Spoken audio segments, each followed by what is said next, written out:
Hello everyone.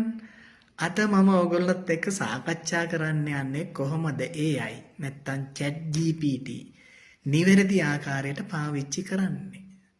අපි දන්නවා දැනටමත් පාසල් වලදී විශ්වවිද්‍යාලවලදී ළමයින් assignment ලියන්න, පාඩම් හොයන්න, නොඑක් වැඩ කටයුතු සඳහා chat GPT පාවිච්චි කරනවා. නමුත් අපි ඒක නිවැරදි ආකාරයට පාවිච්චි කරනවද කියන ප්‍රශ්නය අද වෙනකොට මතුවලා තියෙනවා. පළමුවෙන් අපි බලන්න ඕන chat GPT කියන්නේ මොකක්ද? ඒක අපිට උපකරණයක් විතරයි. අපිට යම්කිසි ප්‍රශ්නයකට පිළිතුරු සොයා ගන්න, යමක් කරගන්න, assignment එකක් කරගන්න අපි භාවිතා කරන උපකරණයක් විතරයි. ඒකට පුළුවන් අපිට පැහැදිලි කරන්න කොහොමද මොනවද තොරතුරු ලෝකේ වටා අරගෙන අපිට අධිවේගෙන් ඒක අපිට කියලා දෙනවා. අපිට ඒක උදව්වක් homework ටික කරගන්න. අපිට අලුතෙන් අදහසක් ගන්න. අපිට යමක් අමතක දෙයක් මතක් කරගන්න.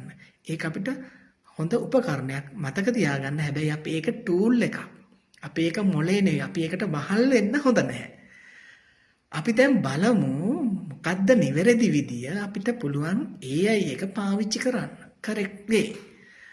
අපි ඒක කෙලින්ම copy කරන්න හොඳ නැහැ. ගොඩක් ළමයි කරන්නේ AI එක අරගෙන copy paste කරන එක. copy paste කරන එක හොඳ වැඩක් නෙවෙයි. ඒ තුලින් වෙන්නේ Tamanට ඉගෙන ගන්න තියෙන අවස්ථාවන් නැති වෙලා යනවා. හිතන්න තියෙන අවස්ථාවන් නැති වෙලා යනවා.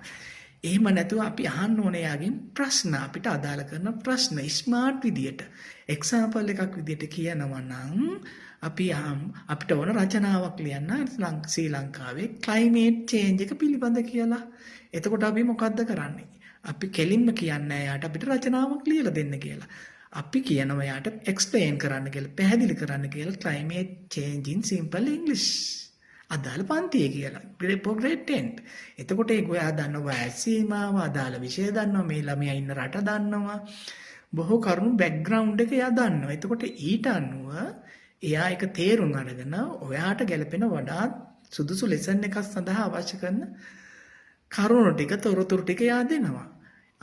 එයාගේ උත්තරේ ගත්තට පස්සේ ඔයාට පුළුවන් ඒක නිවැරදි ආකාරයට කියවලා තේරුම් අරගෙන ඔයාගේ වැඩේ කරන්න පටන් ගන්න. එතකොට ඒක ඔයාම හිතලා ඔයාගේ වචනෙන් ලියනවා. එතකොට අපි copy කරා වෙන්නේ cut and paste නෑ. ඒ වගේම මතක් කරගන්න දෙමව්පියන්ගෙත් මේක හරි වැදගත්. chat GPT කියන්නේ විනාශකාරී අවියක් නෙවෙයි. ඒක බොහොම වැදගත් එකක් ළමයින්ට ඉගෙන ගන්න. ඒක ළමයි වේගයෙන් ඉදිරියට යන්න පුළුවන් එකක්. ළමයින්ට අධ්‍යාපන තුලින්.